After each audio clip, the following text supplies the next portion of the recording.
भाजप आमदार सुरेश धस यांचा कार्यकर्ता असलेल्या सतीश भोसलेनं 1.5 वर्षांपूर्वी एका व्यक्तीला बॅटनं जबर मारहाण करतानाचा व्हिडिओ व्हायरल झाला। त्या घटनेतील मार खात असलेला व्यक्ती पहिल्यांदाच समोर आलाय।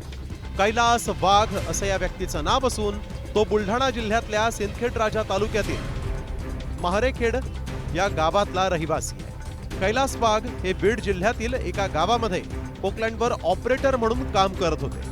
त्या कामाचे पैसे दिले नाही म्हणून कैलास वाघ घरी निघून आला होता। भोसलेच्या 7 ते 8 साथीदारांनी कैलासला उचलून आणलं आणि बेदम मारहाण केली। दुम दबाके मारहाण केली, भोंगळ करून मारलं, पेट्रोल टाकलं आगोळ ठिकाणी भुकटा टाकला।